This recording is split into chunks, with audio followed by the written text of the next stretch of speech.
फवाद भाई, मुझे ऐसा लगा for the first time India की टीम में काफ़ी अरसे बाद हम देखते हैं कि थोड़ा सा सेंसिबल कोई आके खेलता है। मुझे पता है विकेटें बहुत ज़्यादा गिर गई थी, पीछे गेंदें बहुत कम रह गई थी, but every player that came up उसको हिट करना था। वो जा रहा था कि किसी तरह से हम इस मार्जिन को कम से कम कर सकें। आज एक्सपोज हो गई उनकी बैटिंग कि भाई आप उस एग्रेशन के साथ नहीं खेल पाते हैं जो आप चाह रहे हैं खेलना, जैसे south Africa kept doing till the end. देखिए, कल जब आपने बात की थी और मैच के हवाले से मुझसे पूछा था तो मैंने आपको यही कहा था कि दो टीमें हैं जो इंडिया को हरा सकती हैं। जी जी, एक साउथ अफ्रीका है और एक न्यूजीलैंड। ओके।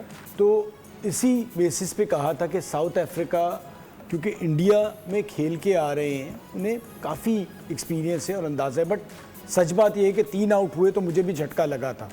लेकिन जिस तरह से उन्होंने खेल को लेके गए, मिलर लेके गए, स्टब्स लेके आए, ब्रेविस मैं एक्सपेक्ट नहीं कर रहा था।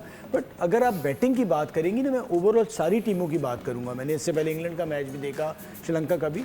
देखिए, अब मुझे ना ऑल ओवर द वर्ल्ड कोई जो क्वालिटी बैटर्स है ना, वो आते कम नजर आ रहे हैं। T20 को ना हमने टेप बॉल का थोड़ा सा बेहतर वर्जन बनाने की कोशिश कर रहे हैं और हम समझ ये रहे हैं कि आप फिजाओं में खेलने वाले ही प्लेयर होता है।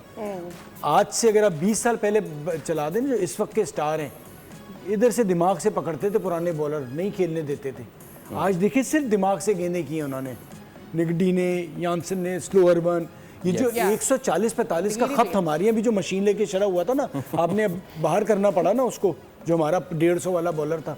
सारा खेल दिमाग का। आमिर क्या करता था, अभी भी आमिर इन सबसे बेहतर है।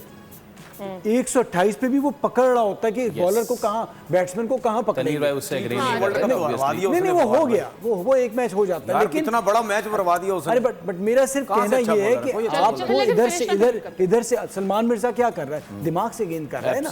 अब आप वही सरवाइव करेगा जो बैट्समैन को पकड़ेगा कि इसकी क्या गलती है। सरप्राइज फैक्टर है, सरप्राइज फैक्टर दिमाग से गेम खत्म। आप 150 का ले 160 का consolidation part of the show